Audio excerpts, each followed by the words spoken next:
Hello दोस्तों, नमस्कार। मैं मंटू सर। यह video English 100 marks Bihar board का जो 12वीं कक्षा का किताब है उसमें से पोएम सेक्शन से आपका पहला चैप्टर का जितना भी इम्पोर्टेंट ऑब्जेक्टिव बनता है वो मैं आपको इस वीडियो में बताऊंगा। तो जैसा कि आपको मालूम है कि इंग्लिश 100 मार्क्स का जो किताब है उसमें 3 भाग पढ़ना है। पहला आपका प्रोज मीन्स होता है गद्य भाग, दूसरा पोएम कविता, और तीसरा आपका स्टोरी ऑफ इंग्लिश। तो आज हम लोग इस वीडियो में पढ़ेंगे पोएम सेक्शन का पहला चैप्टर आपका sweetest love I do not गो।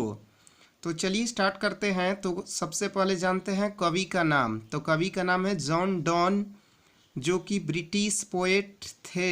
आपको याद रखना है कौन सा देश के, तो British poet. Sweetest love I do not गो एक लिरिक है। लिरिक मीन्स होता है गीत। तो ये 2 पॉइंट आपको याद रखना है। अब चलते हैं नेक्स्ट। तो इनका जन्म इनका हुआ था 1572 में और मृत्यु 1631 में। जन्म मृत्यु भी आपके पेपर में पूछ लिए जाते हैं। तो जन्म कब 1572, मृत्यु कब 1631।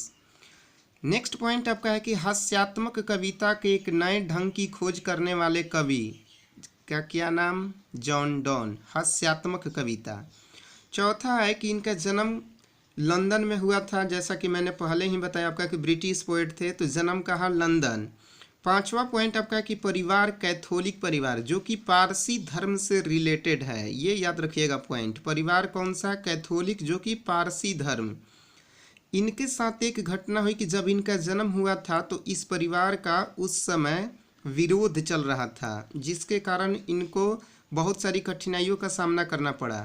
नेक्स्ट पॉइंट आपका है कि जॉन डॉन को अपने धर्म के कारण ऑक्सफोर्ड यूनिवर्सिटी से पढ़ाई छोड़नी पड़ी। छठा पॉइंट आपका है कि जॉन डॉन को अपने धर्म के कारण ऑक्सफोर्ड यूनिवर्सिटी से पढ़ाई छोड़नी पड़ी। सातवां आपका पॉइंट है कि उन्होंने कानून तथा अध्यात्म की पढ़ाई की है। कानून लॉ और अध्यात्म आपका होगा थियोलॉजी। तो सातवां पॉइंट आपका है कि उन्होंने कानून तथा अध्यात्म की पढ़ाई की है। आठवां पॉइंट आपका है कि उन्होंने 2 नौसेनाओं में भाग लिया।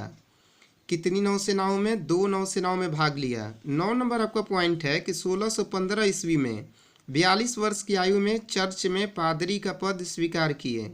एग्जाम में क्वेश्चन तो आपको इंग्लिश में ही पूछे जाएंगे, और यहाँ पर मैं आपको हिंदी में बता रहा हूँ कि चूँकि आपको बिल्कुल याद हो जाए, और इंग्लिश में क्वेश्चन बिल्कुल इसी से हूबहू रहते हैं, तो आपको ज़्यादा प्रॉब्लम नहीं होगा। मैं इंग्लिश में क्वेश्चंस लास्ट में पूछूंगा, आप बिल्कुल जवाब दे दीजिएगा।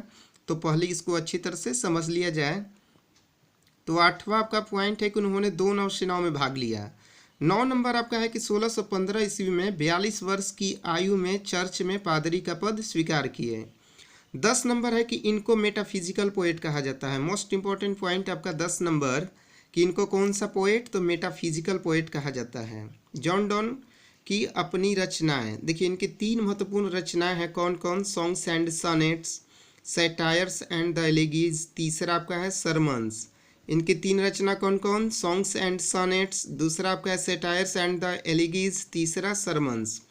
12 नंबर पॉइंट है कि सॉनेट्स का अर्थ क्या होता है, तो 14 पंक्तियों का कविता। सॉनेट्स का अर्थ 14 पंक्तियों का कविता। महत्वपूर्ण पंक्ति फॉर एक्सप्लेनेशन, पहला आपका है कि yesternight the sun went hence है आपका। दूसरा है oh how feeble is man's power. तीसरा आपका he hath no desire not sense. चौथा है sweetest love I do not go. Explanation के लिए सबसे अच्छा तो यही रहेगा कि आप पोएम को ही अच्छी तरह से पढ़ लीजिए। एक पोएम पढ़िए और उसको डेली लिखिए, आपको बिल्कुल याद हो जाएगा। और वैसे मैंने 4 यहाँ पर सेलेक्ट किया है जो कि बार बार पूछे जाते हैं। तो यहाँ पर हो गया आपका पहला chapter sweetest love I do not गो का जितना भी इम्पोर्टेंट ऑब्जेक्टिव है वो मैंने इस वीडियो में बता दिया है। तो थोड़ा सा फिर से एक बार रिपीट करते हैं। Sweetest love I do not गो, कवि का नाम जॉन डॉन, कहाँ के रहने वाले थे, तो ब्रिटिश पोएट थे।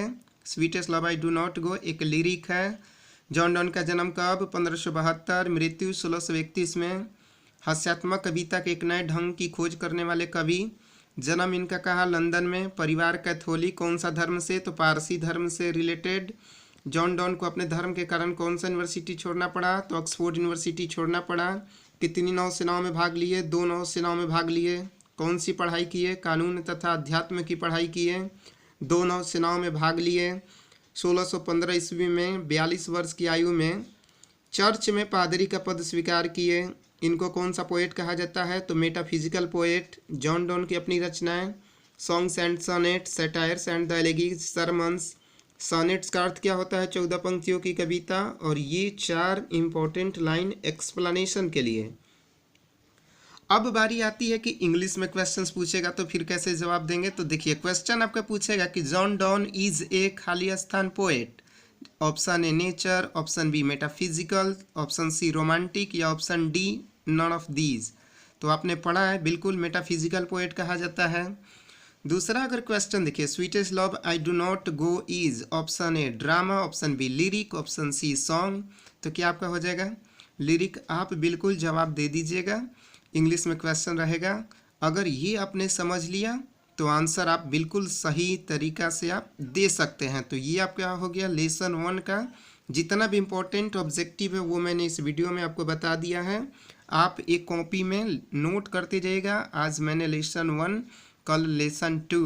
तो लेसन 1 का ये ऑब्जेक्टिव आप अपना कॉपी में नोट कर लीजिएगा और जब भी टाइम मिले तो दोस्तों में ज़रूर शेयर कर दीजिएगा। ओके, धन्यवाद।